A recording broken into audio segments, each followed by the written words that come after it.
We respectfully request the Sangha great virtues for the sake of this assembly and all living beings.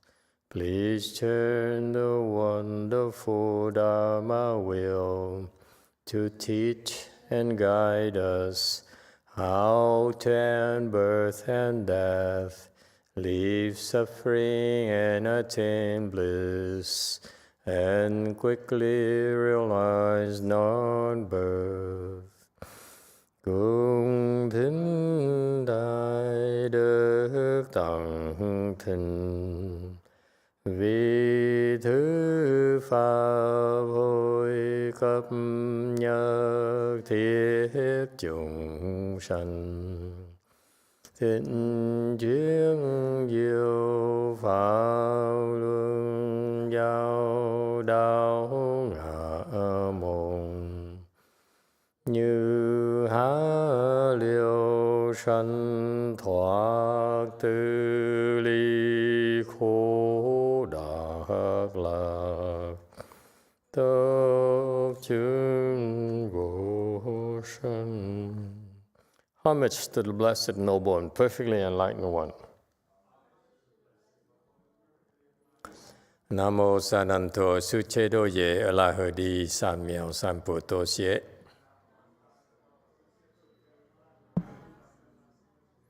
Namo Tarakta To Yada Yala De Tamyo Tammo Da Toa. The unsurpassed, profound, subtle, and wonderful Dharma in 100,000 million aeons is difficult to encounter. Now that I am able to see and hear, I will receive and maintain it. I vow to fathom the thus come one's true and actual principles. Du sheng sheng sheng wei miao fa bai qian wan jie nan zao yu wo jin jian wen de shou chi yuan jie ru lai cheng shi yi. All Buddhists and Bodhisattvas, great Master Huineng, great Master YongHua, all monks and nuns and all good advisors, Emitofuo. 诸佛菩萨六祖师父上人，各位出家人，各位善知识，阿弥陀佛。Chư Phật Bồ Tát, kính thưa Lục Tổ, Thượng Tọa Hóa, quý thầy cô và quý vị thiện tri thức A Di Đà Phật. Hello everyone, today is the 14th of May 2022. My goodness, it's like almost half a year has gone by already. Oh, what have I done with my life?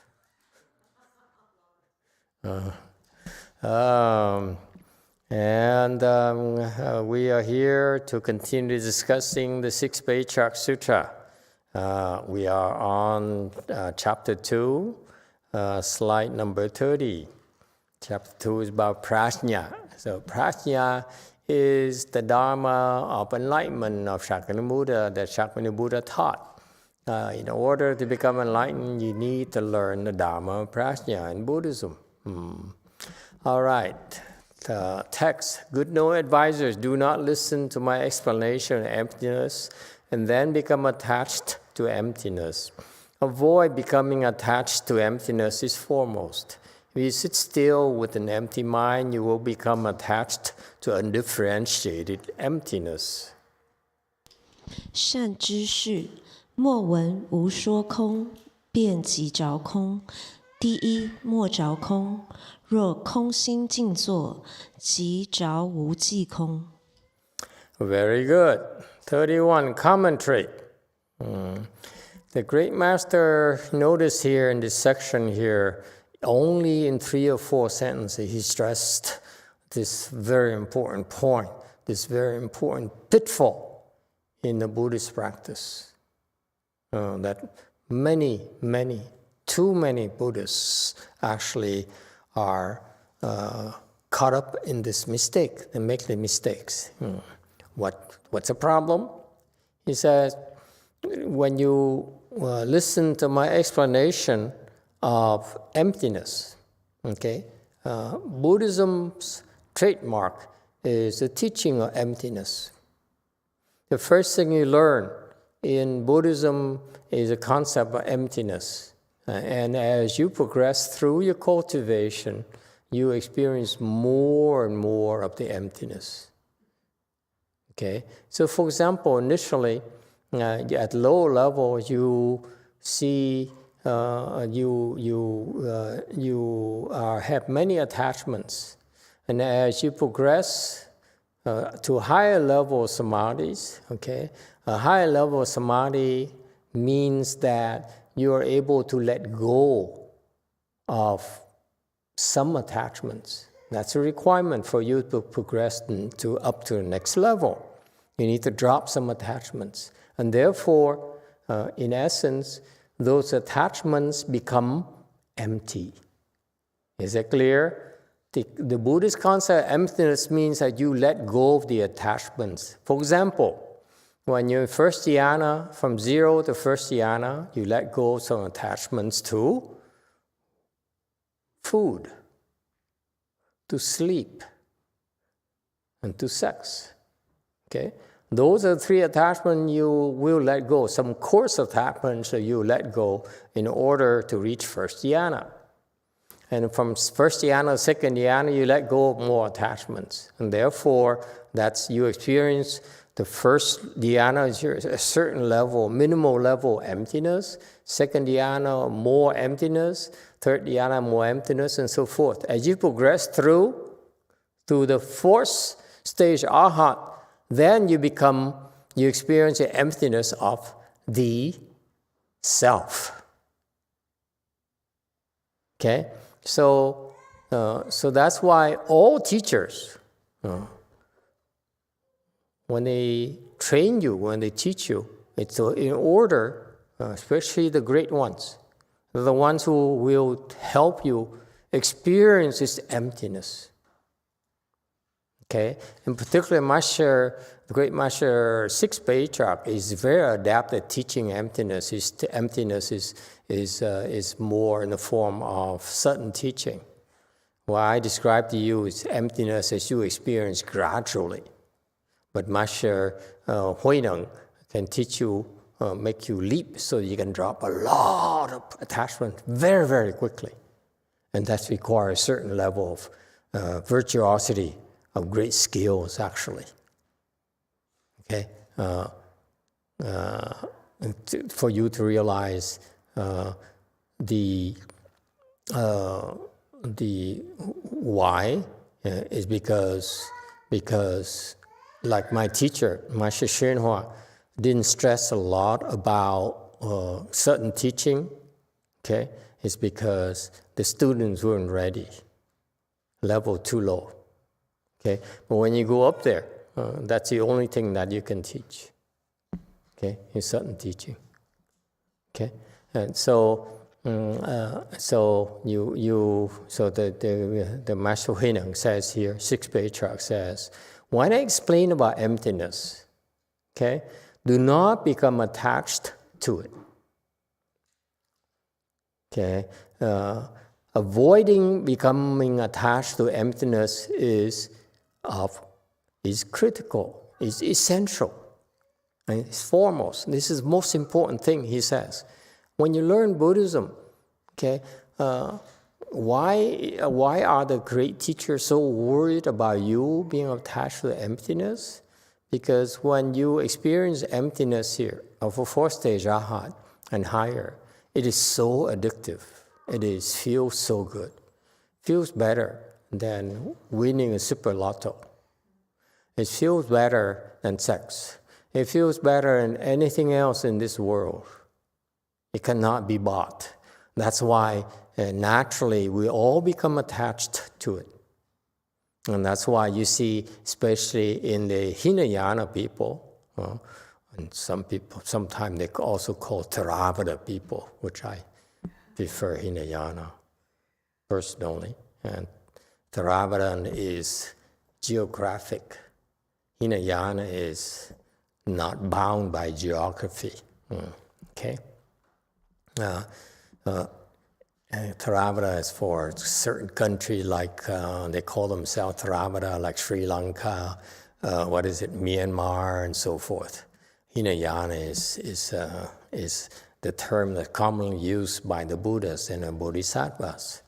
Okay? So that's why it tells you right away that some people who are attached to the concept of Theravada and offended by Hinayana, they basically are Hinayana. Okay? Let's call a spade a spade. All right. So what happened to the Hinayana people is this is what their problem is. They become attached to emptiness. And that's why they're stuck. Okay? And that's why he says, you see, he made 4 statements here. And they are critical for the Buddhist practitioners. Okay? Do not become attached to emptiness like the sound hearers. He reiterated, avoiding becoming attached to emptiness is foremost. Okay? It's so easy, it's so addictive. Okay? It's an essential part of Buddhist practice. Okay? Only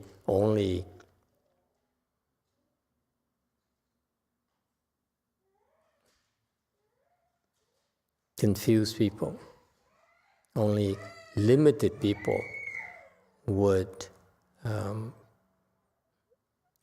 fall into this trap. Okay? He says, do not sit still and attach to an empty mind. Okay? This is because it's so blissful. It feels so good. Where you are right now, you get to 4th stage, Arhat, it feels so good. You go even higher, it feels even better. Okay? So that's why the great masters give the stresses so much. And my stressing to you is to keep improving. Don't stop there. It's so much more fun. Even if you attach to this bliss of the emptiness, it still feels better if you keep on improving. Okay? The wine gets better. Okay? Things get better as you progress. Don't settle for what you get so far. Okay? And when you sit still emptiness, you will become attached to undifferentiated emptiness. The undifferentiated here refers to wu ji, meaning is undiscerned, unregistered. It's like dead people. Okay? Meaning dead people are useless. They are of no value to society. We practice in order to become a force of goodness. We practice Buddhism in order to be a better person, to better serve society, to be happier. All the good things in life, okay, can be more easily attained by practicing Buddhism.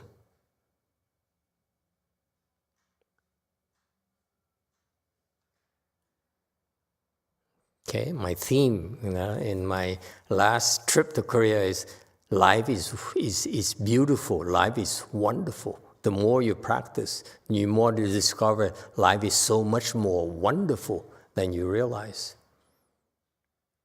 It's not a dead end, because when you attach to emptiness, it's a dead end. You get nowhere. You just sit there and you have this feeling of emptiness and bliss inside. That's it.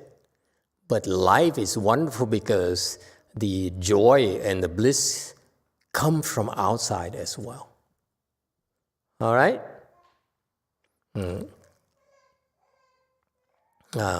Wu ji gong, meaning you are empty and you are not aware of anything else.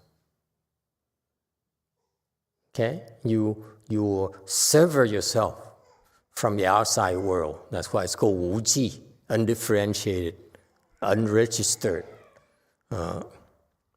Yes, number 4. Master, do you have to experience emptiness in order to see the wonderful existence? No, it's not in the same as wonderful existence. He's talking about the first level of wisdom that we Buddhist practitioners will experience naturally.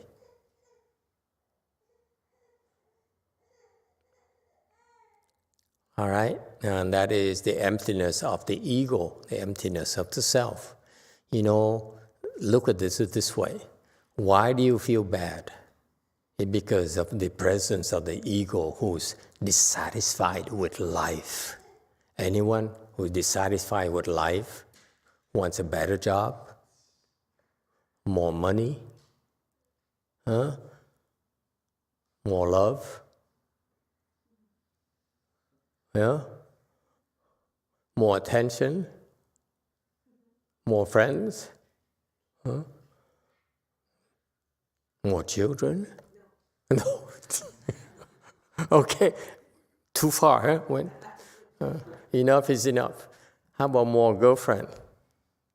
Hey, Catholic. No? If you're crazy about one, what you do, you're crazy about two. You can just be as crazy about two as crazy about one, which means that replacing one is easier than when you have two. It's Vietnamese wisdom, mind you. Or boyfriend, I don't care. Okay. Live and let live. Okay. So that's emptiness we're talking about. Okay. Now, on 32. And this is a commentary from Master YongHua about wonderful existence and true emptiness. And he says, this emptiness here that Master Huineng talked about is not the same as true emptiness. Okay, what is this true emptiness? That's why most people are confused about this, especially the Buddhists are very confused. True emptiness is that everything is known and yet everything is not known. The understanding is complete and clear. Okay, and there's a verse, some phrase in Chinese. It says, 心静水现月.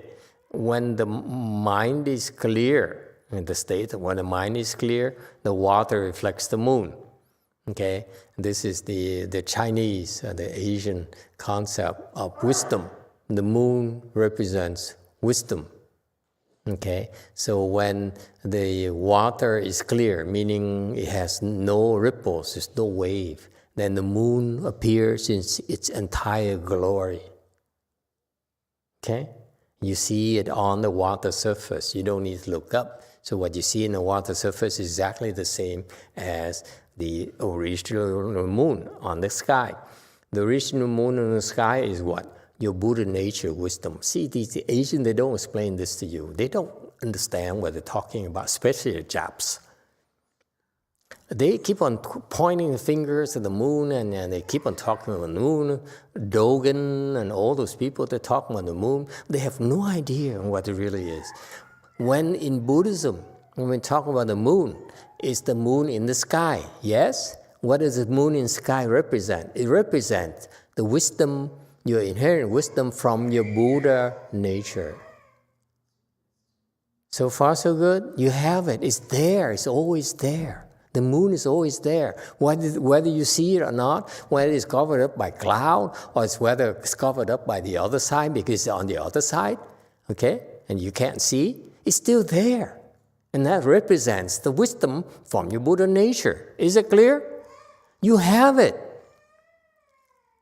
Why you look at me like that? They didn't teach you at your spy temple? Huh? So it's there. That's the meaning of the moon in the sky. And what does it say? The moon, when the water is clear, then the moon reflects on the water surface, meaning it's exact same thing. Meaning now, when your mind is still, that Buddha nature manifests inside of you. Whether you're Buddhist, whether you are Korean, whether you are spy number one, whether you're Catholic, it doesn't matter. When your mind is clear, you can call yourself whatever you want. You have inherent wisdom. The wisdom is now operational in you.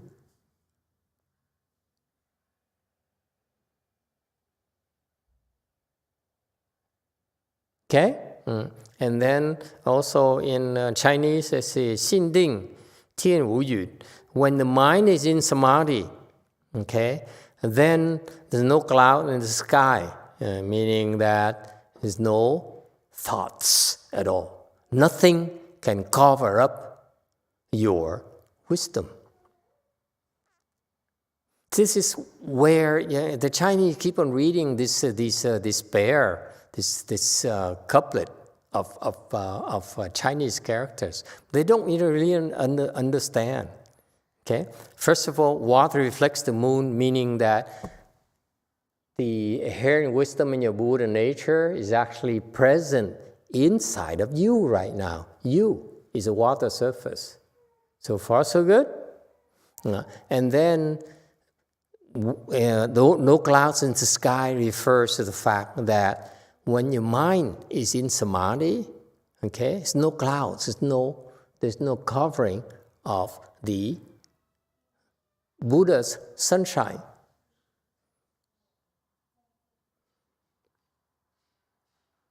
Okay? The sky is completely clear. So that's why the relationship between wisdom and samadhi, you need both.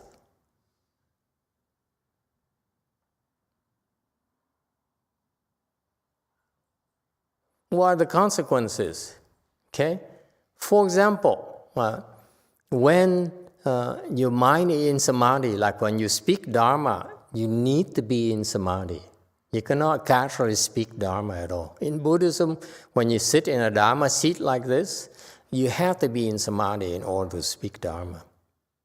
It's never spoken when your mind is scattered. I don't know. Okay, it doesn't work like that. You like this, you cannot speak Dharma.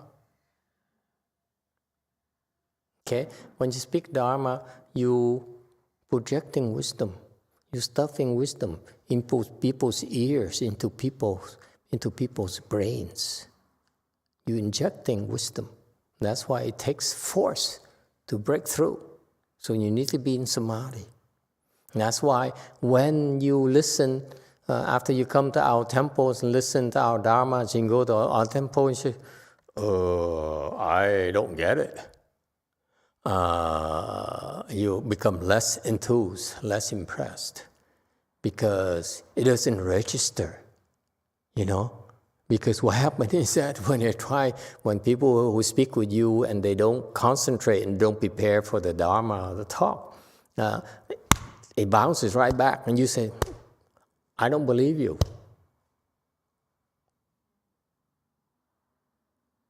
Your defense, your shield, okay? They cannot break through. There's also a class of people, deviant people. Hey, are you paying attention? Where because of their prejudices, they have this shield already. Okay, so you cannot break through. And you can break through, but there's no need to break through. You need to respect the boundaries. If you're in samadhi, you can break through easily. But no, because of their prejudices, they said, no, I'm going to be Mormon. Okay, so that's why, because they say, I'm Mormon for life, I believe, in so forth and so forth. As Buddhists, we need to respect that. You understand? That's the difference between us, is that we respect each and every single individual, whether they're Mormons, whether they're non-Buddhists, whether they're spies and so forth, we still respect them. Okay, we embrace them. You're not afraid. We embrace them at all, including demons. You're not afraid at all. Okay, so that's why when in such cases, okay, we don't speak Dharma to them because out of respect. Does it make sense to you? Yes, 5. Master, this might be a stupid question, but as a disciple, as a listener, what do we do so that we can be receptive to the Dharma that is spoken to us? You have to have, fundamentally, you have to have more blessings. I find that I explain so much to you, but you still are not enlightened because you don't have enough blessings. The seeds are there, but the blessings are inadequate. That's why they're not sprouting yet. They will in the future, but not yet. And it's a matter of blessings. Good question. 33. Okay, bye. See, we lost one. With no advisors, the emptiness of the universe is able to contain the forms and shapes of the 10,000 things. 善知识，世界虚空能含万物色相。 Okay, he says, this universe, this emptiness in the universe is able to contain the forms and all the things, contain all the things. Everything that you can see in the forms and shapes in the world, okay, in the universe, they all contain in the emptiness that you experience. Okay? 35. Okay, that's wisdom right there. The emptiness, okay, you experience will contain everything. It's a mother lode. Text. The sun, moon, and stars, the mountain, rivers, and the great earth, the fountains, springs, streams, torrents, grasses, trees, thickets, and forests, good and bad people, good and bad dharmas. 日月星宿、山河大地、泉源溪涧、草木丛林、善人、恶人、善人、恶法、善法。 Look at this. It says, what is this emptiness of the mind of yours can contain? It contains the sun and moon and stars, all the objects in the skies, all the constellations, the mountains, rivers, and great earth, objects down here. So the heavens and the earth, yes? Fountain, spring, stream, torrent, grasses, trees, thickets, and forests, water bodies and vegetation. Next, good and bad people, all kinds of people, good and bad dharma, desirable and undesirable things. It contains everything. And that's the dharma you're practicing. This is the Mahayana I'm teaching you. Meaning what? Your emptiness, you'll be taught to experience and to nurture, is able to embrace everything. I don't want you to think that I only buy Samsung cell phones, because your mind is only can only tolerate Korean cell phones. Okay, should be also what other types of cell phone do we have? iPhone, yeah, of course. Let me see. Let me check. Yeah, I have an iPhone.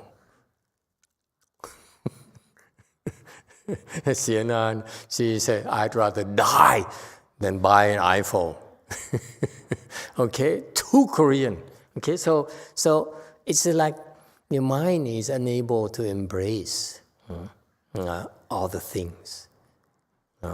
In particular, when I was practicing, I started learning Buddhism. I said, "Oh God, evil people! We need to get rid of the world evil people because it's bad for everyone. Especially get rid of all the demons and the ghosts. They're troublemakers. They're up to no good. That's what we learn. That's what they are. They are up to no good whatsoever." Okay? I was so wrong. Because it's not Buddhism. Buddhism is, okay, if you reject evil people, you reject bad people, what does it mean? It's very important. Yes, Litik. It means you have attachment to evil. Attachment to evil? By rejecting evil, you have attachment to evil? Yeah, because you're still seeing it, so you're attached to it. No. You see where he's confused? When you reject evil, how are you attached to evil? Yes? Well, if you reject it, that means you see it as separate from yourself. So, No, you attach to rejecting evil. Yeah. You're dropping one word there.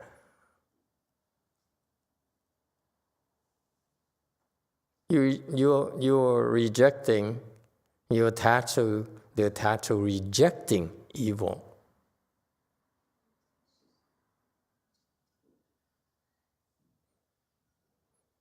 But how can you have good people without evil people? Have you thought about it?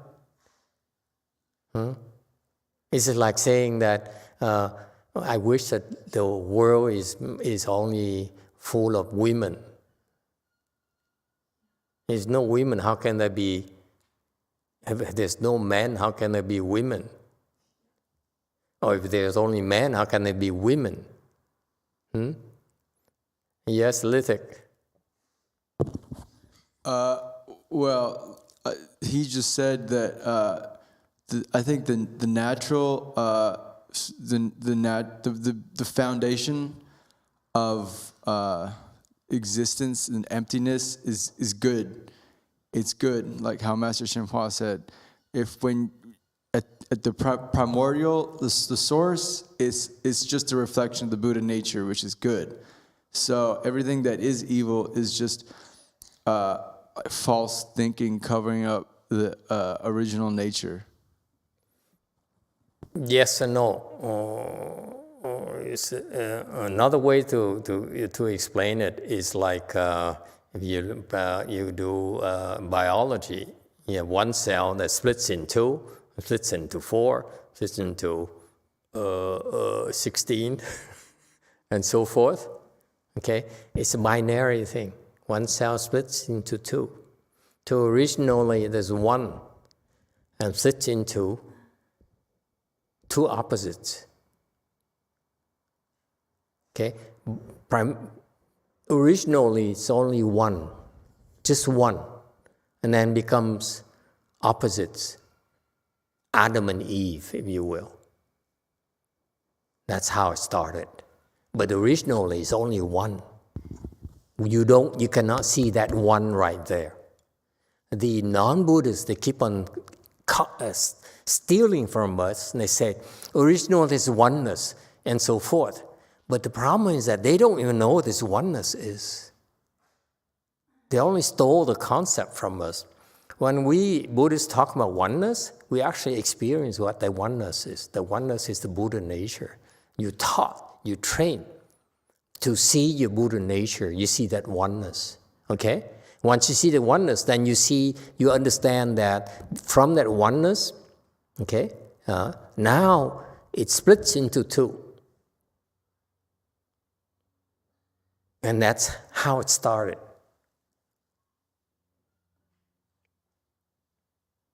Yes, 4. Master, are there the transgenders in Buddhism, or is it like part of confusion, or is it something? Is that bad, or is that more accepted? Accept everyone. It's Buddhism. Depends on who you talk to. You talk to my master's disciples, it's a bad thing. That's why I learned it. I was so traumatized by those concepts. I said, oh my God, this is the end of the world. Master YongHua says, if you are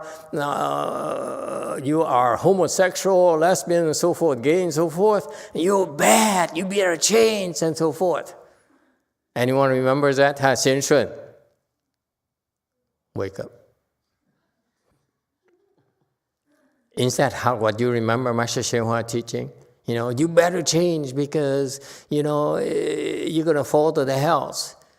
Okay?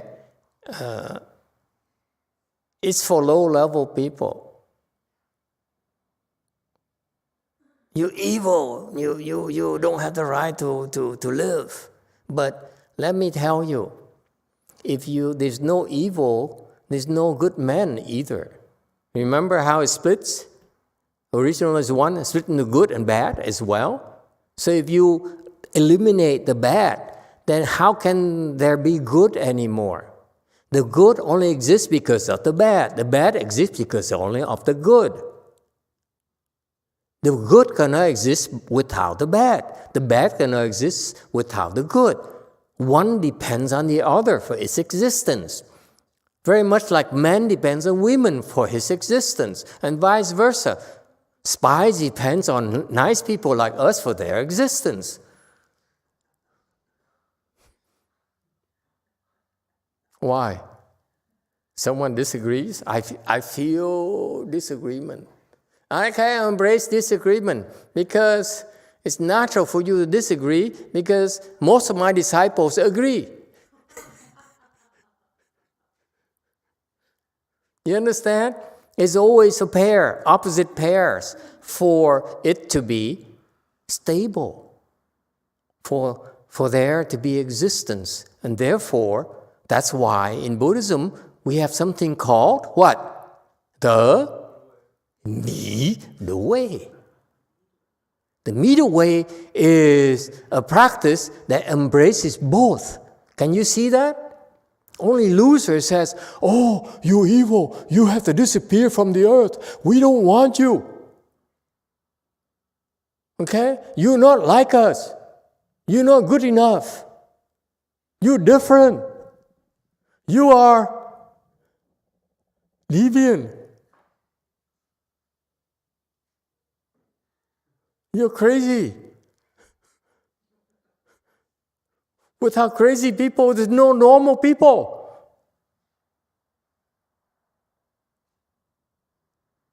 Okay? Is that clear? So that shows you the incomplete wisdom. They can see only a part of the Buddhist teaching. So I used to be so terrified of it. When I learned about, I was started with, everything goes as long as I'm happy, as long as I get what I want, anything goes. Okay? And then I go to Master YongHua's temples and say, oh, they're evil. That's so evil. I have to stop being evil. I have to stop being gay. I have to stop, being whatever. That's undesirable. That's negative. And I say, after a while, I say, wait a minute. If we reject those people, then we're not empty, are we? If we need to convert the Catholics into Buddhism, then aren't we attached to Buddhism? Yes, Catholic. One day I was talking to my supervisor, and we were discussing that we house the people that no one wants to house, because they have mental illness or severe mental illness. And then one of the colleagues said that, yeah, but we should only get the people that actually can pay rent and help themselves. And my supervisor said to her, or him, I don't remember who that was, well, those are the people that keep us fed, so let's help them. Precisely. Okay? If you only help the people who can help themselves, pretty soon there's no one left who really need your help. Okay? And that's wisdom right there. So let me tell you, I used to be so traumatized, trust me. I said, I learned that I'm not supposed to eat onion and garlic. Hey, you know? And so I went outside and went to Pizza Hut. I said, oh my God, the pizza sauce has garlic. Oh, this is the end of the world. How could I possibly become enlightened? I didn't give up everything to have pizza, and then I would ruin all my existence. I was so traumatized. And now what we have, Billy delivering for Pizza Hut. He's evil. Can you see how ridiculous it is? And they insist. We insisted, we are right, you are wrong, you are evil, we are the good guys. How limited the knowledge is, the wisdom is. Wisdom only see one side of the equation, they cannot see the other side. And that's the fallacy that I read in the translation to English of my master's teachings. That one-sidedness that bothers me. It terrified me, traumatized me initially. Does it ring a bell?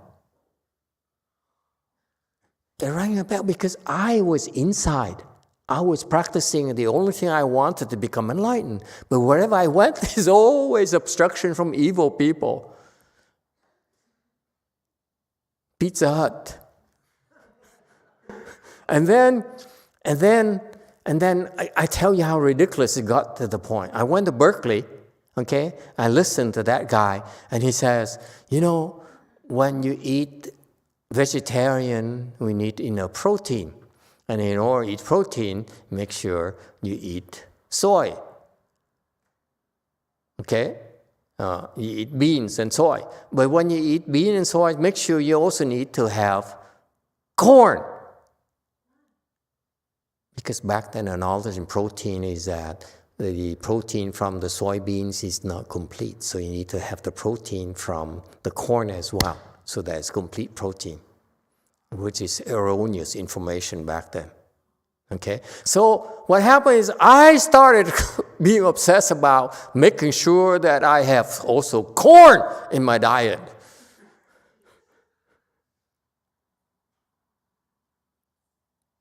It's just so confusing. Because you don't understand, Xian Shen. Yeah? All I wanted is to go all the way to know what it's like. Why am I doing this? And you have all these obstacles in your way, which is against Master YongHua's instructions.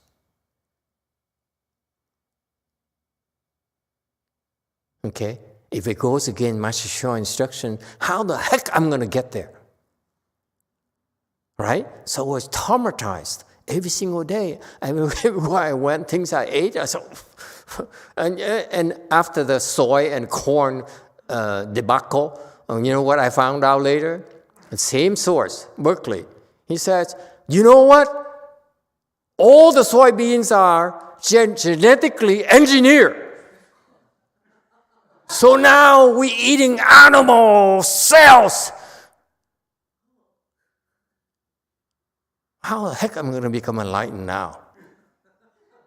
I can't eat anything anymore.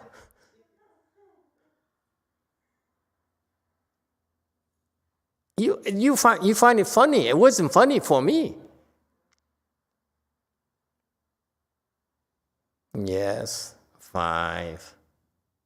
Master, so his purpose is to afflict you then? I don't know, I can't speak for him, but I'm just saying that the information really made me horribly traumatized. I was so traumatized. I said, what the heck am I going to do with my life now? I don't have Master YongHua to ask him, hey, Master, is that for real now? He's gone. Who am I to call? Hey, wherever you are, Master, can you tell me, please? I mean, have some respect at least. Like, he chose to be gone. Who am I to say, hey, what about me? You accepted me. What about me? So anyway, it's one-sided information, one-sided equation only. It's not the middle way.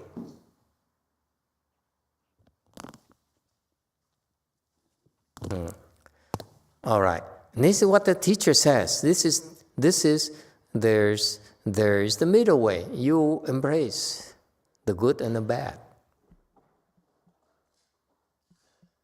the right and the wrong. You don't judge people. You accept them as they are. All their inferiorities and misguidedness. Yes, 9, and Nazis. Or Ukraine. Oh. Putin called them Nazis. Oh, man. Yes? Okay, well, if we happen to know of some bad people, we may not like them, we know they're bad, and you say we should embrace, how much do we embrace? I know I'm sounds like I mean, like,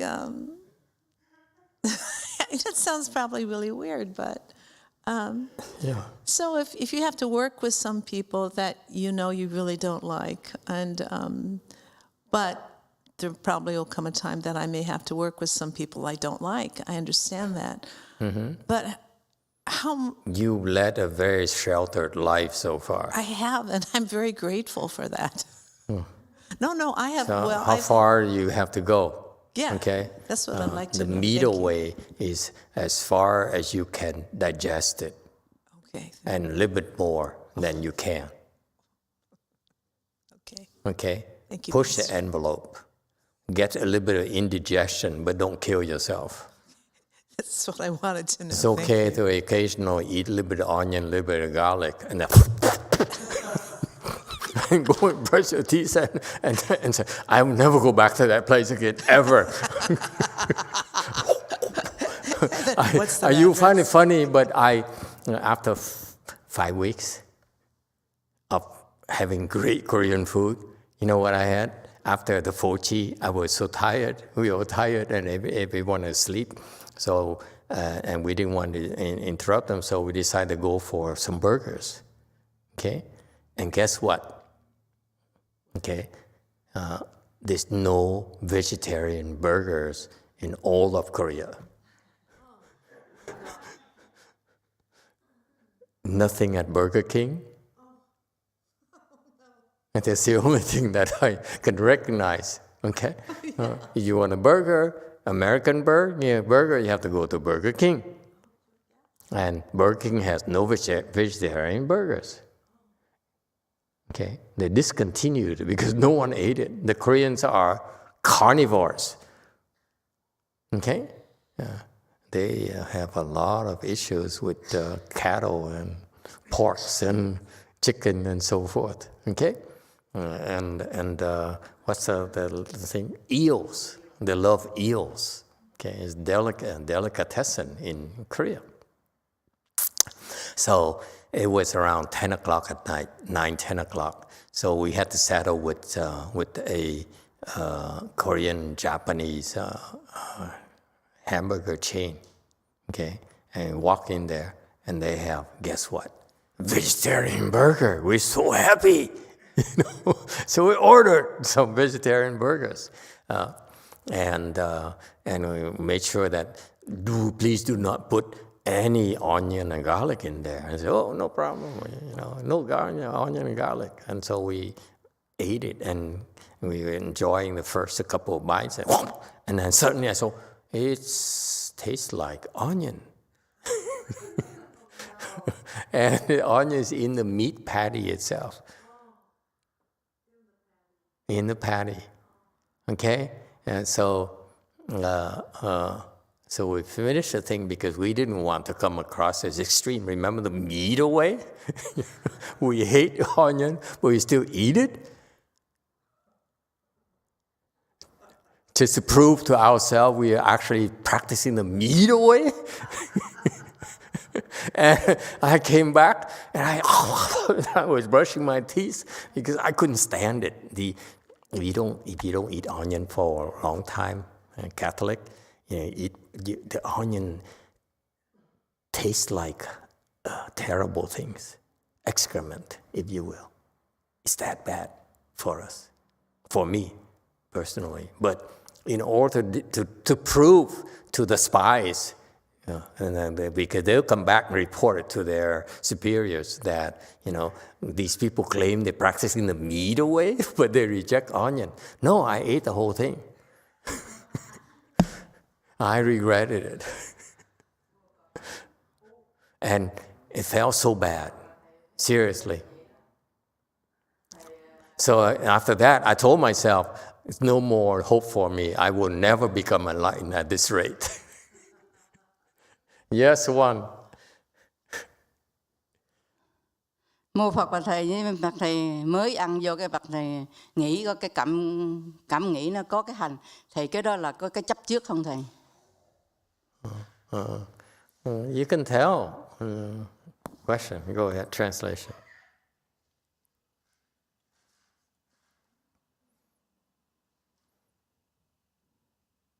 Okay. Translation. Asleep. The question is when you bite into it and you realize there is onion and Không, mình ăn vô cái mình cảm tưởng có cái hành tỏi đồ đó, là mình chỗ đó mình phải có chấp trước không? Thì hoặc là cho nó qua luôn. Of course, it's an attachment. The question is like when you eat the onion and garlic and you notice that, so is that an attachment? Yes, it's an attachment. Of course, it's an attachment not to eat onion and garlic stuff. Of course, that's an attachment. Because of that attachment, I have to occasionally eat onion and garlic in order to practice the meat away. Does it make sense? Meaning that if it happens, it shouldn't be the end of the world for me. It still is the end of the world for me because I was so traumatized. Trust me, after that I said, not only that burger, Asian style, I wouldn't call it burgers. It's too sweet. For us, hamburgers, American hamburgers, for us is fatty and salty, okay? And the French fries are salty with a lot of ketchup. Okay, that's burgers and French fries to us. But the Korean burgers, they're sweet. They eat pizza with honey. Can you imagine? And they convinced me. I was brought to a fancy Italian place in downtown Seoul. Okay? And I was complaining, I love the pizza, they're very good, but I'm shocked that they eat pizza with honey. And my host, my dear disciple, looked at me straight in the eye and said, Master, that's the original, that's how they eat it originally in Italy. I didn't want to have the heart to tell her, I don't believe you.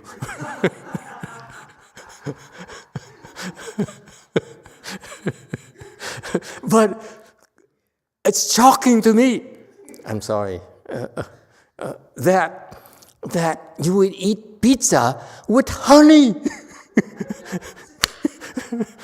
Even now, Master Z does it too.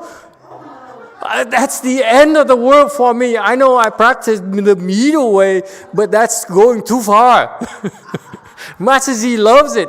You know, he go to pizza with us and enjoy the pizza, and then lo and behold, pretty soon I see that small container of honey they have is in front of him. It's all empty.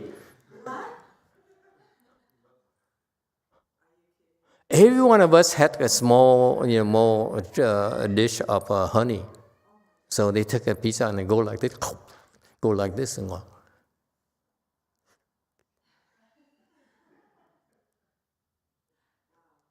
So speaking of middle way, it's so hard to practice the middle way.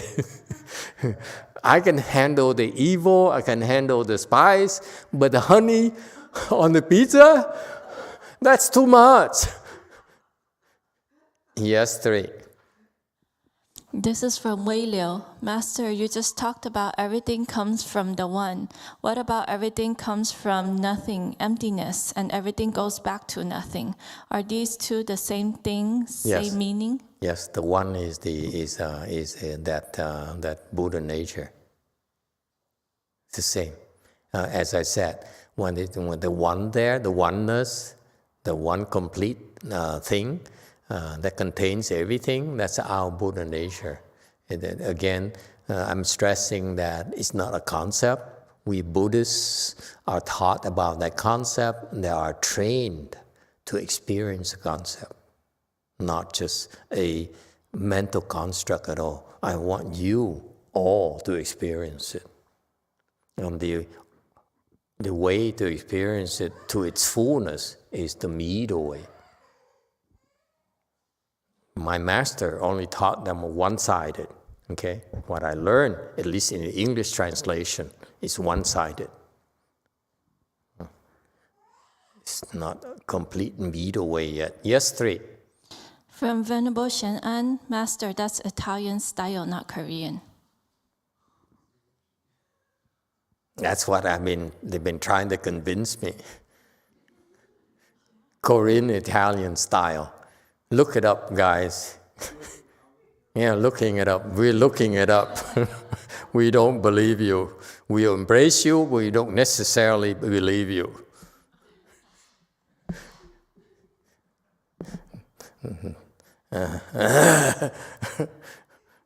If that's the case, I would never go to Italy. I would stay in the U.S. The heck with the middle way.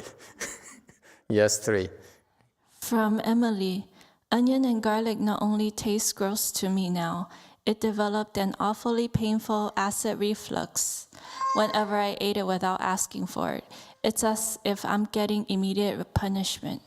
Yeah, I know.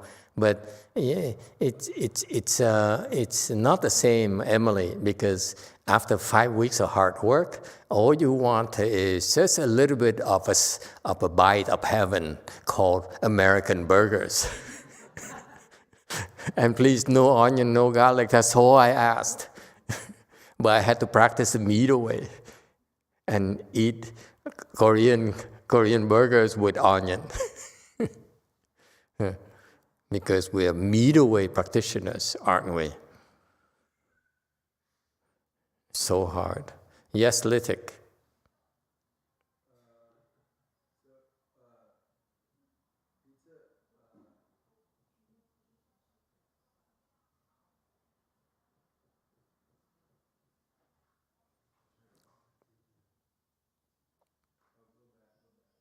Yeah, battery ran out. Just when he has something important to say about authentic Italian pizza. Yeah, it's not. It started in 2003. A college student hiking in Brazil, and he came upon a pizzeria that offered guests a jar of honey, and he put it on the pizza. So I don't think it's Italian. It's from Brazil in 2003, so it's like 20 years ago. The Koreans are so confused.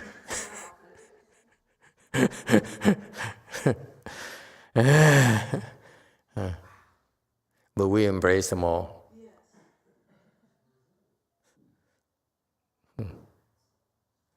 But when I do my pizza, I will not add honey to my pizza.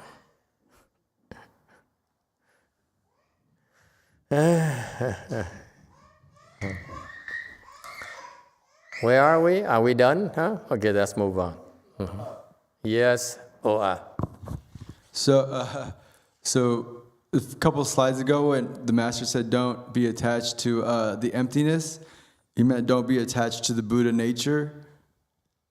No, you're talking not attached to emptiness. This emptiness here is the emptiness of the Hinayana people. That's what they experience first. We all have to go through this.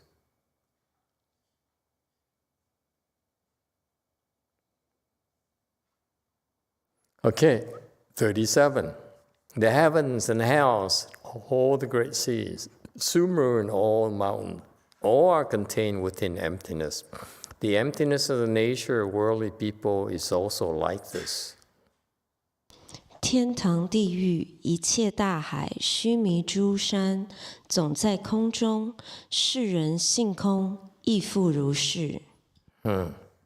So, 38 commentary, heaven and hells, above and below us, great seas, boundless seas, Sumeru and all mountains, scalable and unscalable mountains, all are contained within emptiness, meaning that open up your mind, okay? Embrace it all. Emptiness of nature, worldly people is also like this. And so this emptiness here is the state of embracing everything in existence, and that's part of our world. No need to reject them. No need to do anything about them. No need to harm them.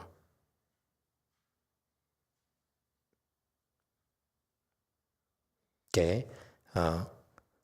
And so, just to make a point, for Master YongHua to say that you have to change your sexual orientation because that's wrong, that's deviant, I happen to disagree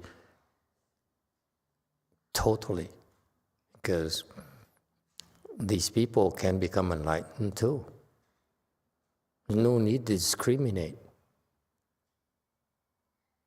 Okay? That's too Chinese. That's too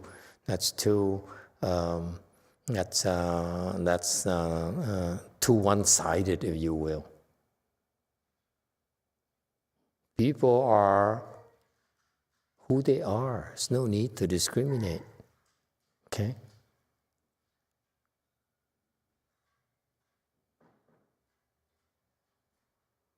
Any problems with that? So the Great Master taught, what the Great Master taught is a very solid foundation, but it's still not a complete picture yet. Yes, one.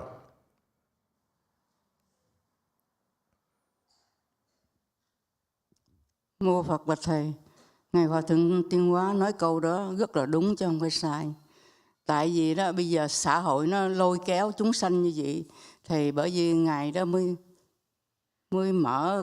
khai thị cho người ta không có nên làm cái việc đó. Làm càng nhiều, đợi ngục thì càng sâu nữa. Cái này là cái thế giới mình tạo nên thôi, con người mình tạo nên.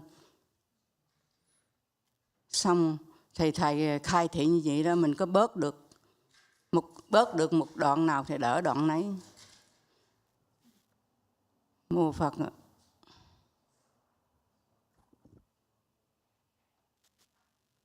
Master, I feel like whatever my Sư say, it's really true. Because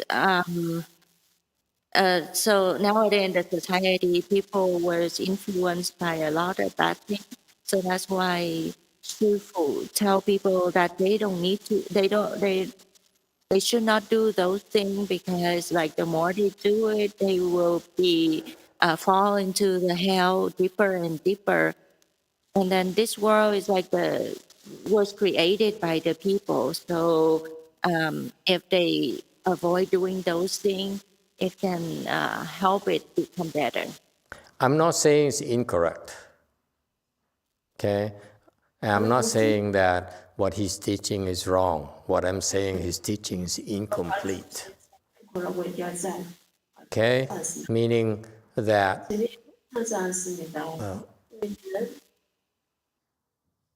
you have echo again. What I'm saying is that because he taught it for a reason for those people, I came later and I was in part of the audience, and therefore I was traumatized by that. I really was traumatized, and it's not productive for me personally. So it may be good for the people there, but for me, it really caused a lot of obstructions. And later, I realized many people are lying regardless of sexual orientation. So for him to say that this one-sided way is, to me, is misleading. It's not necessary. It may be true. Yes, it's true. And let me tell you, to single out, for example, for people who are different, that they will go to the house, okay, is not fair to them. Because we also are going to house. I'm going to the house. Because I break precepts left and right. Okay? There's so many causes to go to the house. You cannot single them out and say, if you don't change, you go to the house. And then here, the person who's saying that actually are going to hell because they are committing so many more serious offenses. Because of the one-sided view of Buddhism. That's all I'm saying. I'm not saying he's wrong at all. I'm just saying the teaching is not complete. It causes problems. That's why I'm not teaching it like that. I'm finally free from that. When I first started, I don't really remember Xianshun. I kind of avoided bringing up that topic because I didn't want to take a stand and offend people, especially his people, his disciples.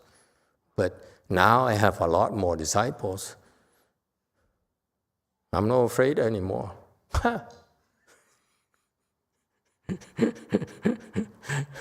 Okay, no need to be one-sided. That's what I'm saying. I'm preaching, embracing all. Because all can become Buddhas. If they do the right things, it doesn't matter who they are or their preferences. Just one thing I ask of you, okay? No honey with pizzas. Enough is enough. Okay, my middle way, so I still need to work on that part. Honey with pizza, please. It's sacrilegious. 39. Good no advisor is the ability of one's own nature to contain the 10,000 Dharma is what meant by great. The myriad Dharmas are within the nature of all people. 善知识，自信能含万法事大，万法在诸人性中。 Very good. Okay, so 40 commentary. Great refers to all embracing. You see that? All embracing is great. Okay, remember you monks and nuns are called 大德, great virtues. You can embrace all the evil, all the ugliness of the world, all the spies. Come, spies. Okay? Yeah. Come, Catholic. Come. I'm not afraid. Okay? But no onion in my meat patties. Okay? The myriad dharmas are within the nature of all people. You see? You see that? Meaning that even your sexual orientation is different, okay, you still contain the seeds of enlightenment. It makes no difference. It's a matter what you need to do in order to become enlightened. Okay? Don't be stuck on the unimportant details. That's all I'm preaching. Embrace them all. That's the middle way. Any problems? And that's one of the, I think I'm up to number 7 in disagreement with Master YongHua now. A few years ago it's 5, now it's 7. Yeah. It's just so few things I disagree with him. It's just traumatizing. Number 3, yes. There's a Korean question on YouTube. Go ahead, Korean. 자살은 지옥에 간다고 알고 있는데 왜 그리 금기시하는지 알 수 있을까요? 살생이라 그런가요? 상욱스님이 통역 좀 해주세요. If you make a suicide, I know that you go to hell. Why do we need to avoid suicide? Is it because we are killing? One more time, please. I heard that if we do suicide, we go to the hell. So why do Before we... suicide, I can't suicide. I can't will do suicide. What I can't, I couldn't quite catch it. I apologize. As I get older, my hearing is getting worse. If we kill ourselves, we go to hell. If we need kill ourselves? No, if we kill ourselves. Excuse me. If we suicide, we go to the hell. If we commit suicide, repeat after me. If we commit suicide. If we commit suicide. Thank you very much. We go to hell. We go to hell. Okay. Why do we have to avoid in talking? Have what? What did she have for lunch? We sent her up north, and all of a sudden, I can't understand her English anymore. Took only 2 days for her to regress so badly.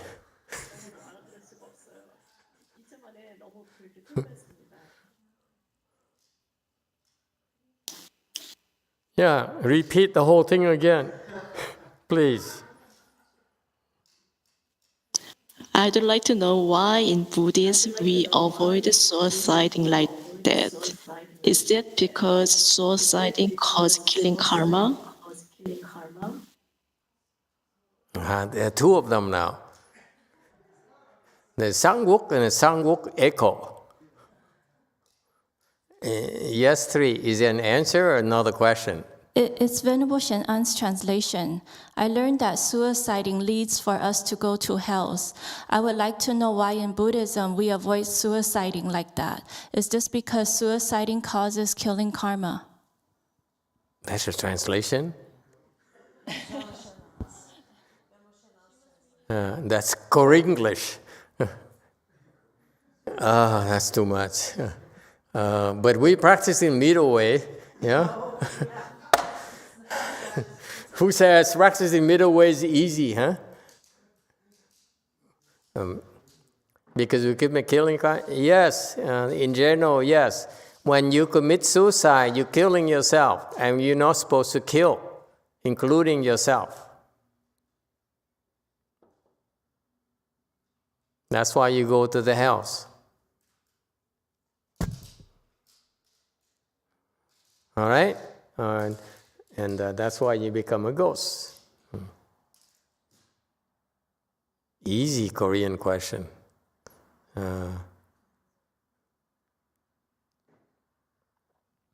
Okay, 41.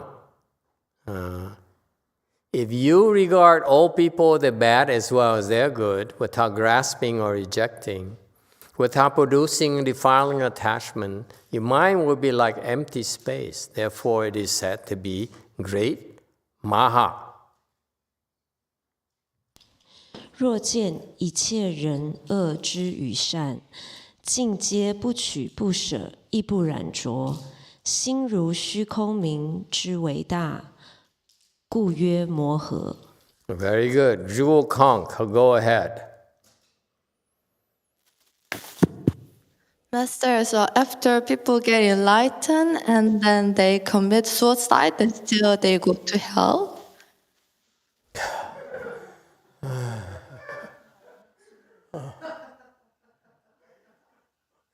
Give me a minute, please. It's come from my own disciple. If it's from someone outside, an outsider, a Catholic, a Protestant or something, I can live with it. But my own disciple... Okay, repeat your stupid question again, please.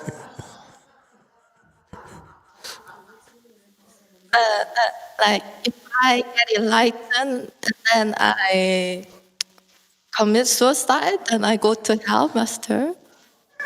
If you enlighten and you still commit suicide, you should go to hell. I don't care you enlighten, but you should go to hell, definitely. Hiền Gong, that's her Korean name. I don't want people to know who her English name is, okay? Okay, yes, 3. From Venerable Shen An, okay, I have been in Korea for a long time. Next question. Hello, Master. So becoming a ghost, not falling into hells?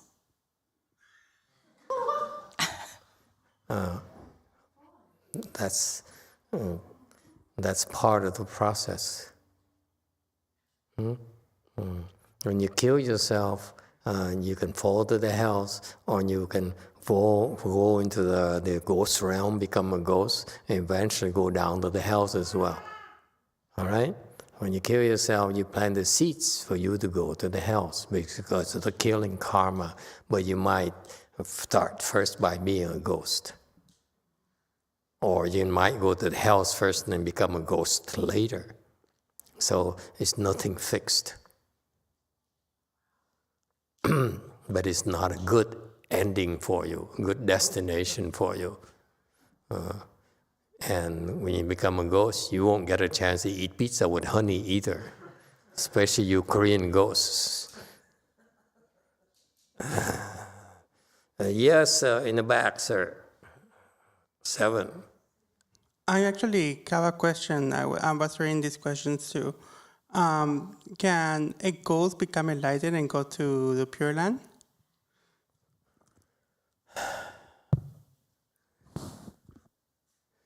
Why do we allow Catholics into the temple again? They want to know everything. Ghosts and spirits, and they can't even find their own answer, and they have to come over here.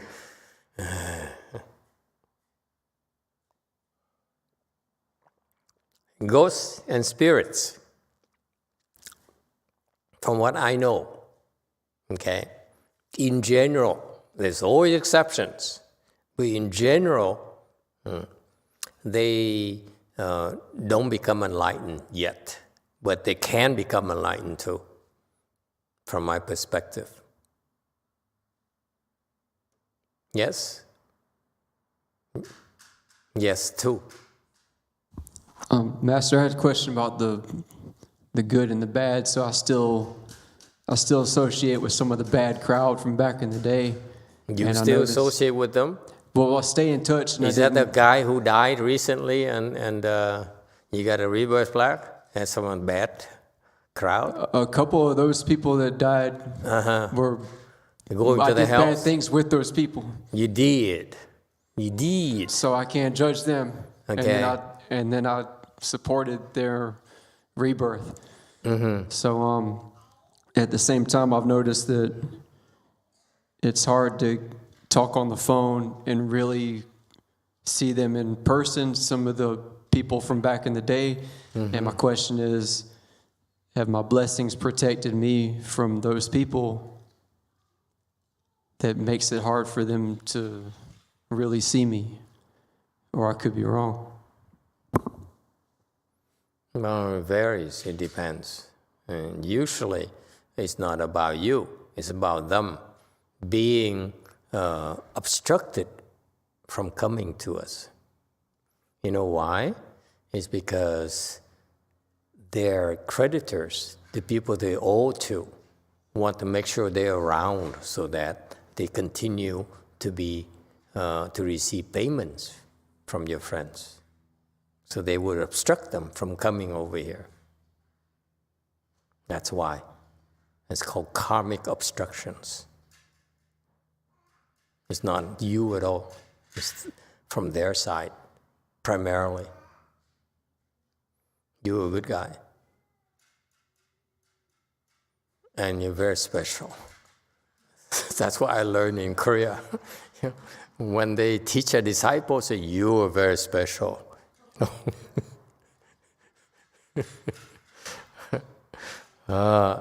Okay, anyone else? All right, yes, one. Mô Phật và Thầy, hồi nãy chú đã nói đó, cái người mà ác đó, Thầy bây giờ nó đi rồi. Bây giờ cái ông này là ổng, cái người này đó, nó ác mà nó cũng biết đi tìm lại cái người tốt mà để kêu cứu cái người ác này. Thì cái người này đó nó cũng có một cái gì, một cái bộ cái tâm, cái bằng cái tâm hướng thiện, thì cái người ác này nó mới kiếm được cái người này để cứu giúp cho đi giảng sanh. Là cái người này là người tốt chứ không phải người ác. Mô Phật.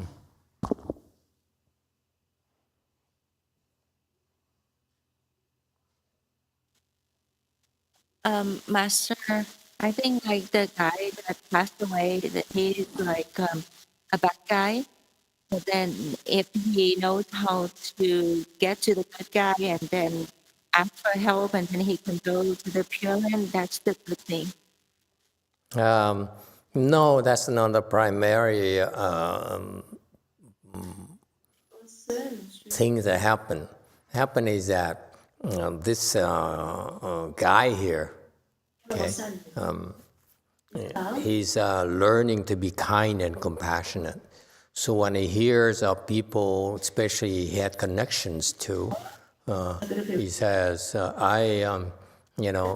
are the people that I know, and I know they're in trouble, so now I want to, this is a chance for me to give him a hand. So it's out of kindness and compassion from our side, from our people, not from the other side. The other side, they're confused. They cannot help themselves.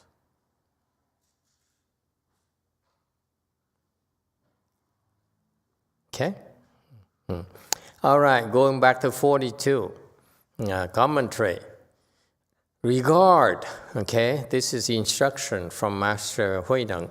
Regard all people, okay, all of them, their entire being, the bad as well as the good, okay, without grasping or rejecting, without producing a defiling attachment, then your mind will be like empty space. This is the Buddhist practice. Regard people, all of them. Okay? The bad as well as the good. Look at both the good and the bad. Don't say that I only want to look at your good and ignore your bad. Did you hear me, Jewel Mountain Temple? Don't look at your wife and say, I want to look at your good side only and not your bad side. Okay? You need to look at both, the good and the bad, without grasping or rejecting, meaning that don't be attached, don't demand for the good side and reject the bad side. Okay? It's not Buddhist. Buddhist is that we look at both, the entire picture, good and bad, and we don't reject or grasp any. Is it clear? It's very important distinction. Okay? That if you are able to look at both the good and the bad without grasping or rejecting, grasping the good, rejecting the bad, or grasping the bad, rejecting the good, okay, depend who you are. You're evil, you grasp at the bad side, and you're good, you're grasping the good side. So far, so good. That would be producing a defiling attachment. If you grasp or reject at all, then you are producing defilements. Is that clear, Conk? Okay? Don't grasp. Don't ask for goodness, and don't reject evil. Embrace them all.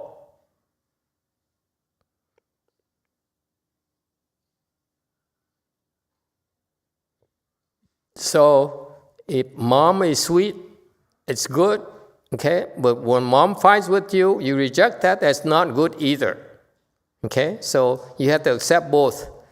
Mom when mom is good, and also mom when mom is in her mood, her fighting mood. Okay, that is to avoid producing any attachment. Then your mind will be like empty space. Okay. And this is how, in Mahayana, we practice emptiness. You see, this is inherent in our practice. Pay attention. The Hinayana people, Theravada people, they go to the mountain so that they don't see people anymore. You see that? A very important distinction here. They go to the mountain, they hide between four walls so that they don't see people anymore. That's how they drop the attachments. For us, as per Master Huineng's instructions, we see people and we embrace them, both the good and the evil, without grasping, without rejecting them, okay? Without producing any attachment whatsoever. Except for no honey with the pizza. That I would not compromise. The rest I can live with. Onion in a meat patty, it's okay. But absolutely no honey. Okay? Then that's how you empty yourself. Okay? Meaning that if you're in pain, never mind about something that's practical in our world. Okay? Look at yourself. Don't look at other people. Look at yourself. Look at how you reject the pain. The pain bothers you. Yes? Anyone? Bothers me. I hate it. Go away, pain. Okay? That's an attachment. Embrace it. What? I heard something, but I cannot see that person. What happened? I have no attachment anymore. I can embrace spies with people as if they are not spies at all. Okay? All right. How? Well, endure more. Stop whining and complaining. Endure more until it doesn't bother you anymore. It's that simple. Just endure more mommy's tantrums. And then your mind will become empty. Yeah. But no honey. Let's get this straight. I will do anything but honey with pizza. Anyone else? Endure it. Yes, sir. 7. Master, they have Teslas in Korea. Tesla in Korea? Oh my God. Too many.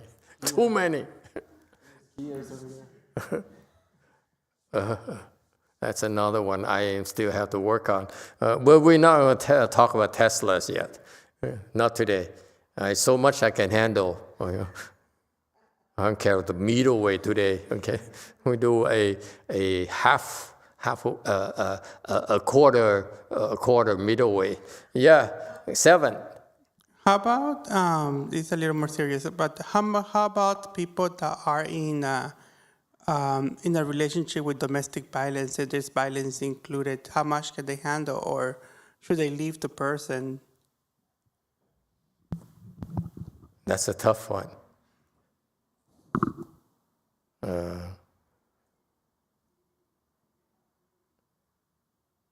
I'm for safety.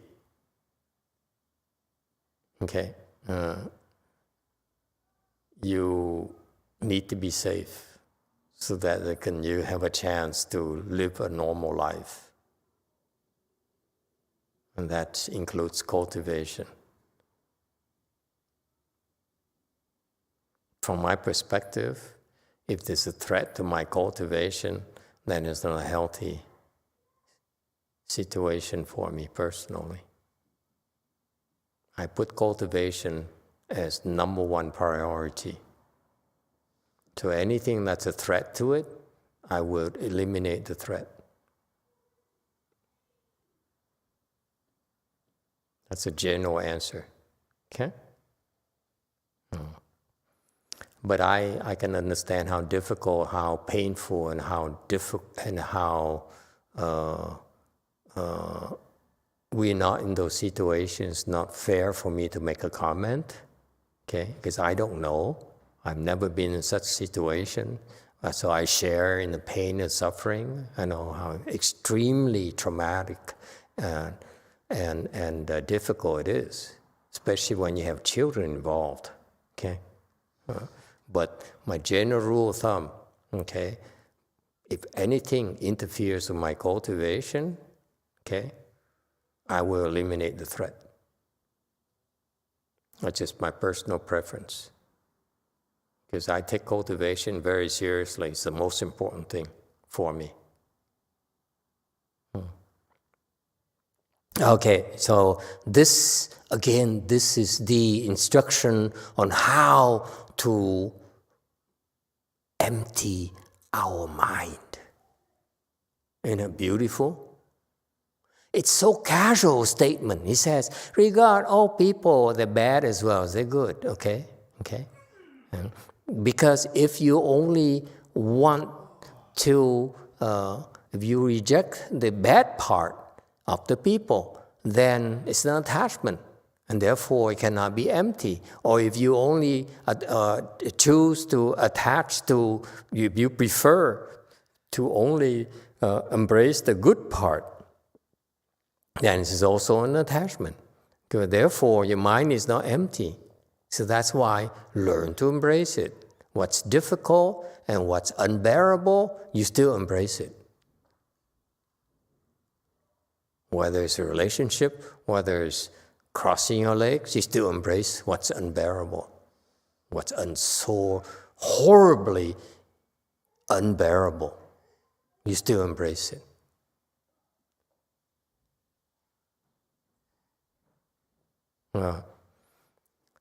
And that's called great or Maha.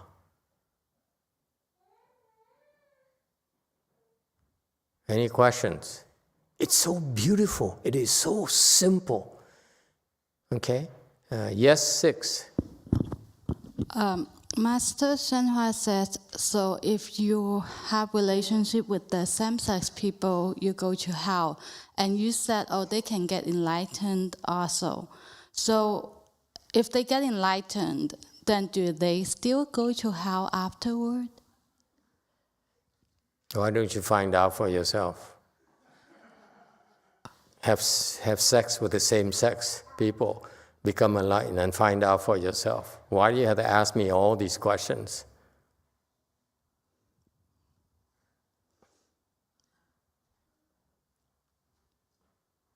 Yes, 1. Mô Phật của Thầy, những cái đồng tính đó đó là nó như vậy nè. Tại vì nó ở thế gian này nó quá là sung sướng rồi, quá là tự do rồi. Nó muốn làm như vậy để nó đọa địa ngục. Đọa địa ngục nó khổ một cái thời gian nó mới thức tỉnh. Thì nó cũng thể tương lai nó cũng sẽ thành Phật được. Nam mô Phật Bạch Thầy.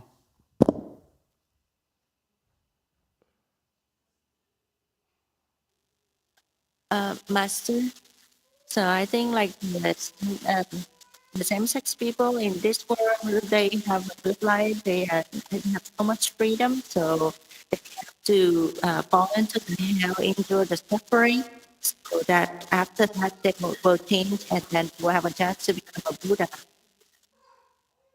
Yeah, the sound is pretty bad.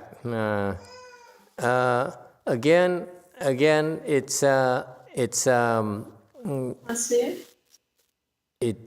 an attachment to say that they will fall to the hells first, and then they will regret it. It's not necessarily what's going to happen. They may plant the seeds to go to the hells, but they also, through the cultivation, have a chance to become enlightened before they have to go to the hells. So it's not always that way. You see, what you have, what you learn from your teacher is not complete. Okay? Not at all. And that's unfortunate because that partial picture there is confusing to you. And it causes to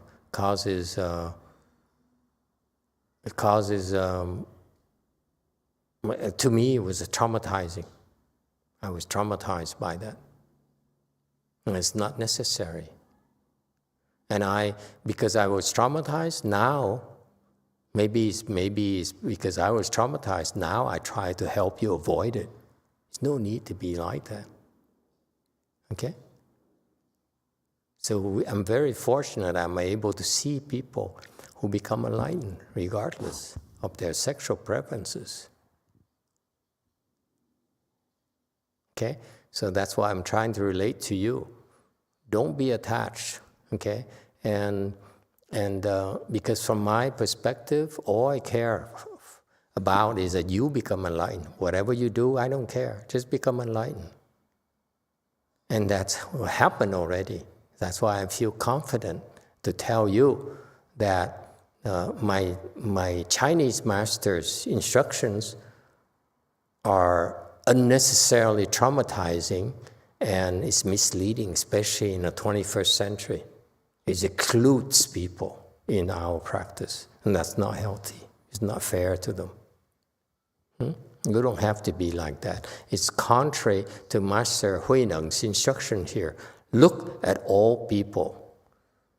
Straight people, transgender, LGBTQ, whatever it is, okay? Binary, abinary, whatever, asexual, whatever. They're bad as well as they're good. We all have the good side and bad side. That's what makes us special. Okay? Don't reject or grasp any of it. That's the instruction. Okay? That's how you avoid producing attachments. Then your mind will become empty. This is a method of practice, folks, from the great master. It's not my invention. I'm simply interpreting this for you after I went through the trauma created by my master's translation of my master's instructions. I'm saving you time because what I went through is really not necessary at all for you. There's no need for you to go through that. I went through that so that I save you time. There's no need, especially for you, any of his disciples be so adamant to say, my master says so, so and so, therefore that's it. No, what he taught you, especially you people over there, you, his direct disciples, is only part of the picture to help you get there, okay? But it's not a complete picture yet. I'm trying to relate to you that it's more to the rest of the teaching, not because he doesn't know. He knows. It's just you are not wise enough to be taught the other side of the equation yet. So that's why because of that, I find it traumatizing. I saw the other side of the equation. I said, I'm reminding you, there's no need to do this. It's not necessary at all. It's much faster for you. You avoid all these unnecessary attachments. That's all. That's all that matters. I don't care if you feel you're right or he's right. And it doesn't matter. As long as you become enlightened, that's all I care about. You can call me wrong. You can call me, you can slander me. You can accuse me of this, accuse me of that, say me that, say that I'm, a bad person and so forth, a good person and so forth. It doesn't matter. Just become enlightened. I can't care less about what you think and say of me. Okay? All right, one, go ahead. Mô Phật bạch thầy, như một cái trường hợp như vậy nè, bởi vì cái người này đó nó bị đọa, nó làm như vậy thì nó không bao giờ nó giải thoát được. Nhiều khi nó có cái đủ một cái phước báo, nó gặp được một người thiện trí thức đó, có thể dẫn dắt nó đi giảng sanh, hoặc là thành nó có cái phước báo thì nó cũng đâu có đọa được thầy. Mô Phật. Yeah, if you are uncertain, I also offer you another route. If you're uncertain and you say, I don't believe it, I'm going to do it my way, then I recommend for you to go to the Pure Land. It's a good point she just made. Okay? If you disagree with me and you say, no, I'm going to stick with Master YongHua style and so forth, I said, in that case, by all means, go to the Pure Land so that Amitabha Buddha will teach you the other side, the equation. You don't believe me, it's okay too. Okay? But find someone else, okay, who's even wiser than Master YongHua, and I will tell you right now, when you see that person in Amitabha Buddha, which Amitabha Buddha is much wiser than Master YongHua, okay, for sure, okay, I will stake my life on that. And he will teach you the other side of the equation, and Master YongHua hasn't taught you yet, that's all. Okay? All right, 43. Good no advisors. The mouth of the confused person speaks, but the mind of the wise person practices. There are deluded men who sit still with empty minds, not thinking of the 100 things and declaring that to be something great. 善知识，迷人口说，智者心行，又有迷人，空心静坐，百无所思，自称为大。 All right. See how he dwells on this emptiness thing here. Because it's a big problem for us. Big problem in Buddhism. Huge problem. And that's why, right now, for you feel so happy and so blissfully ignorant of what your struggles are lurking around the corner. But this is a huge problem for Buddhism. Big problems for us. And that's why the great Master Huineng kept on just harping on this. Spending so much time on this to tell you how big of a problem it is in Buddhism. We teach you about emptiness, and if we're not careful, you'll be stuck in emptiness. That's a big problem for us as teachers. We're worried about that. He's worried about that. 44. One should not speak with these people because of their deviant views. 此一辈人不可语语，为邪见故。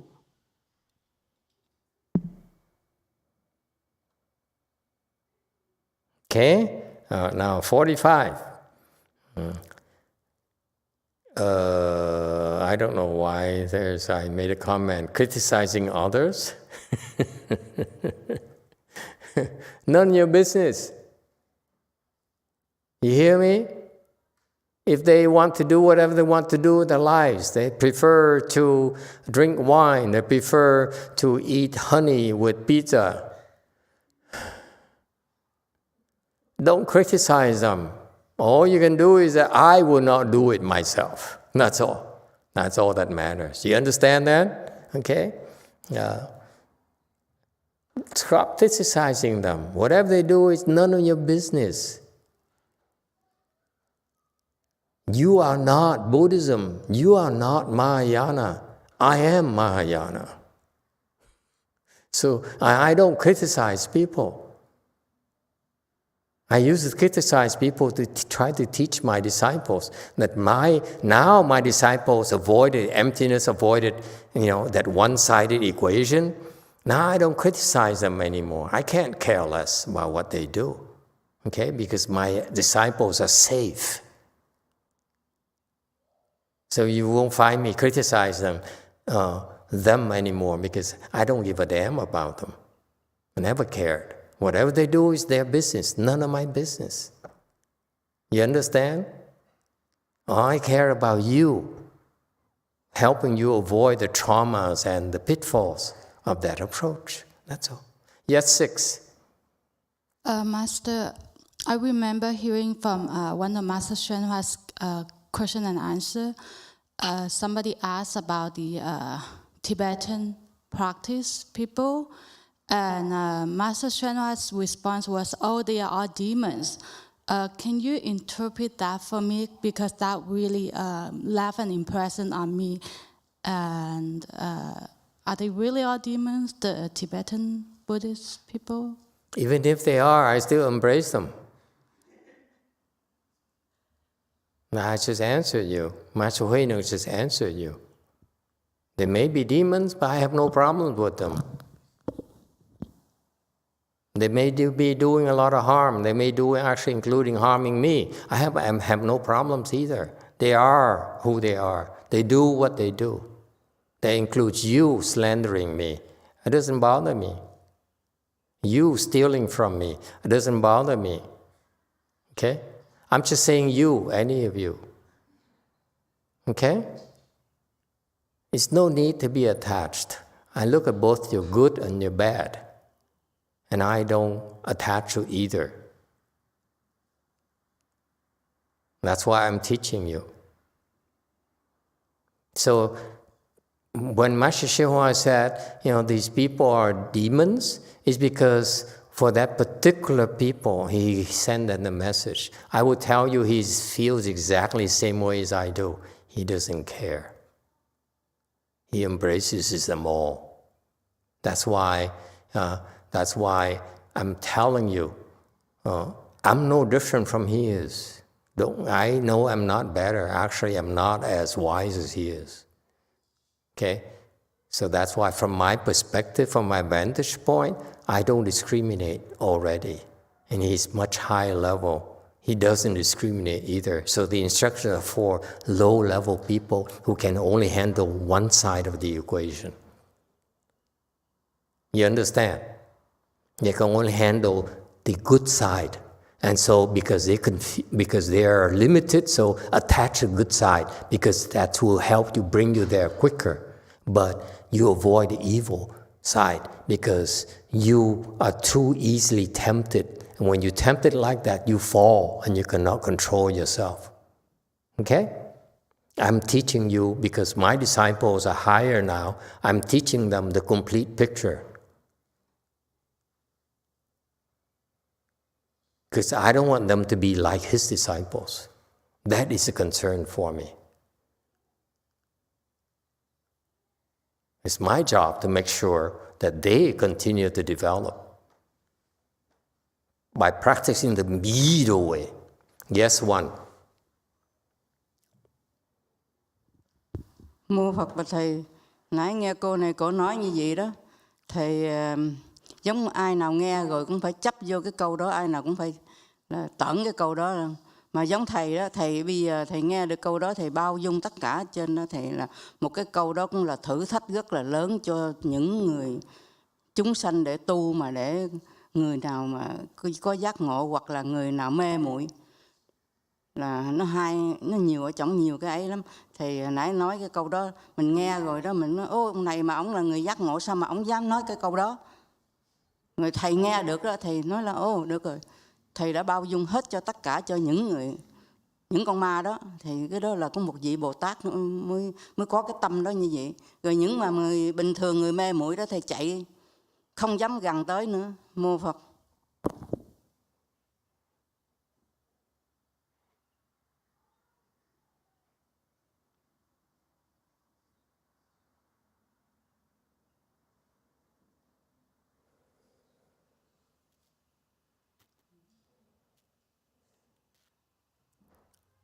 Hello, okay. Testing. So, Master, when we hear Master YongHua talk about that one sentence like that, and then a lot of people were scared, but then Master say that he will embrace everything. So right there, that is a challenge for people to see that who can realize from that and attain enlightenment, or who is the confused one. Because like a lot of people will say that, he's already in line, why he says so and so. But Master say like he embraced all of them, even the demon, you will embrace them. So that is the mind of a bodhisattva. Okay, 45. The confused person talks, the wise person practices. Okay, the person keeps on talking how great you are, how wonderful Buddhism is, versus a person, people like us, who quietly practices. It's not easy, because when you practice, people misunderstand you. Because you don't explain yourself, you don't talk like them. You're different than they are, and therefore they don't like you. They will slander you. They will misunderstand you. It's just the way it is. So stop complaining. How come you misunderstand me? You don't understand me at all. No. You're not supposed to be understood. Shut up and keep on practicing. Okay? Don't demand to be understood. Don't demand to be supported in your practice. You know what? My experience has been that, yes, the weak ones will not support you. But the people who are better than you will support you. That's what matters.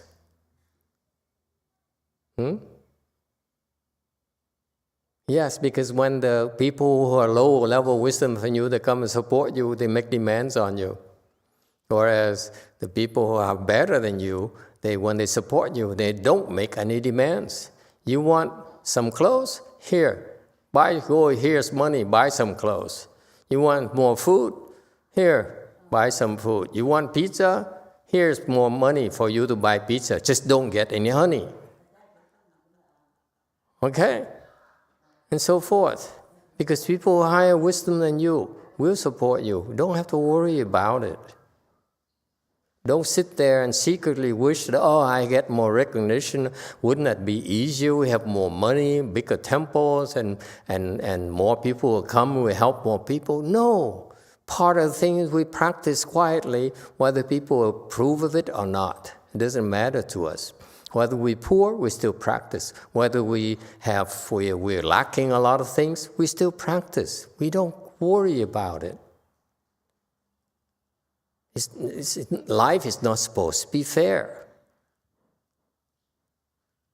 Don't say, how come these people are so confused and yet they have so much money and and life is so easy for them, and yet they're confusing their followers. It's none of your business. You practice. You don't talk. You don't criticize. Is that clear? Don't compare. Don't complain. You don't understand me. Why don't you ever? Can't you understand me at all? After all these years, you still don't understand me. Okay? The mouth doesn't speak. We quietly practice.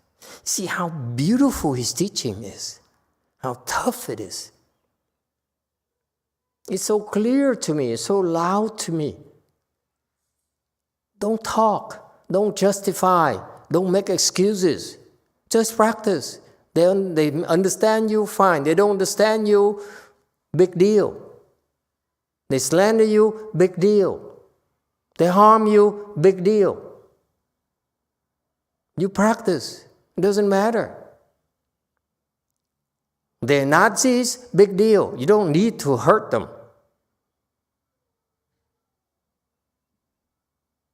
You don't need to reject them.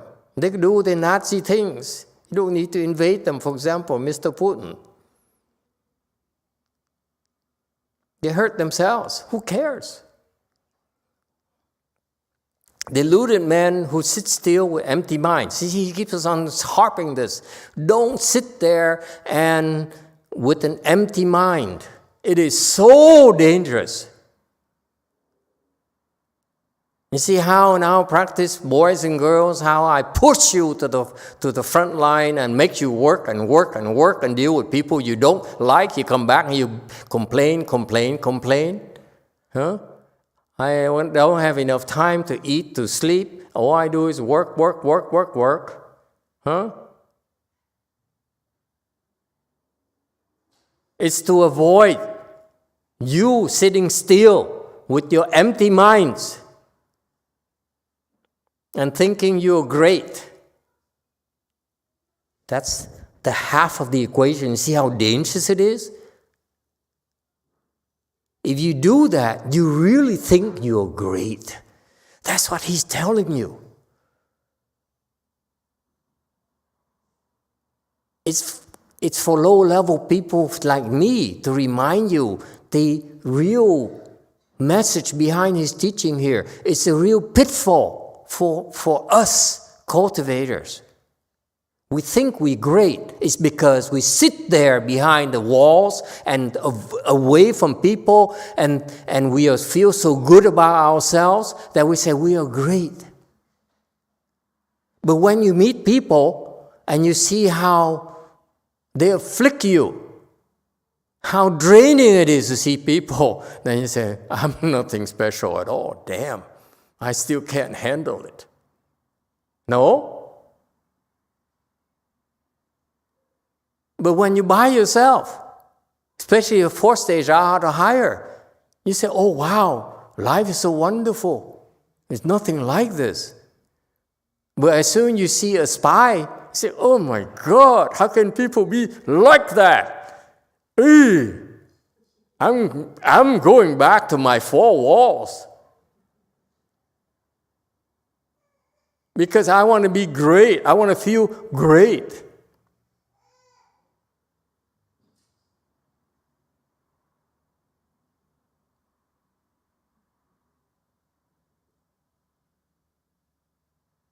Don't be like that. Telling yourself, I don't need to put up with that.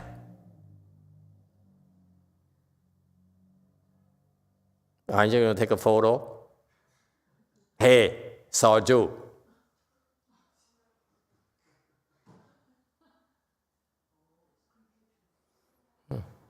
Too late. It's no longer spontaneous. Okay? Because if you don't meet with people, you don't interact with people, you think you're great. The people brings out the worst in you. Yeah. That's our secret.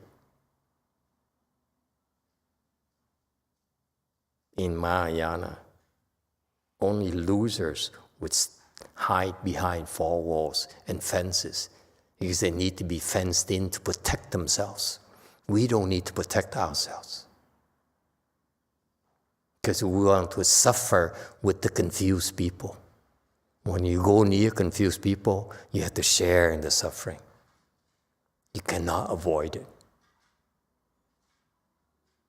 That's how you build compassion and kindness, not by hiding, by suffering.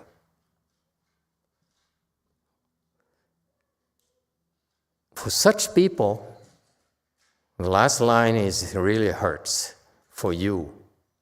For such people, do not speak with them.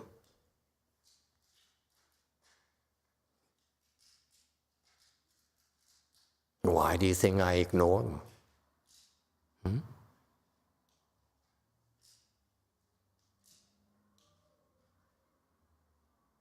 Why do you think, what do you think I want to criticize or badmouth someone?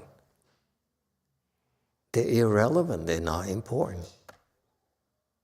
Who cares? Let alone speak with them.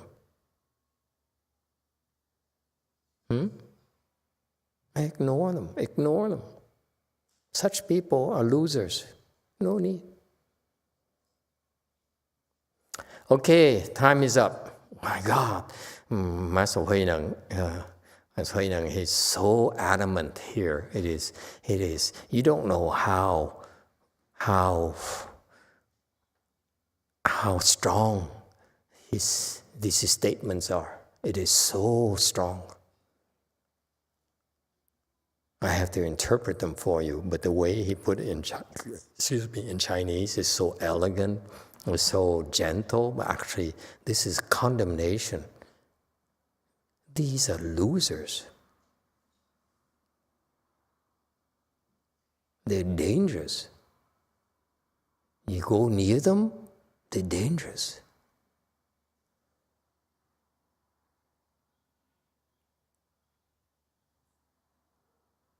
Yes, 7. I have a quick question. So how are you going to be able to embrace people with deviant views? You're not going to be able to talk to them or not speak to them.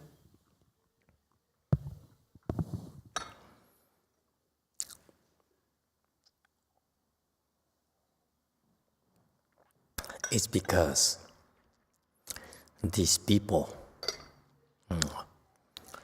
cannot be helped by you.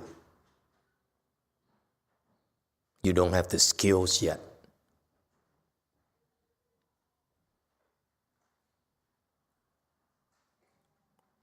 For such people, we have one remedy: send them to the Pure Land.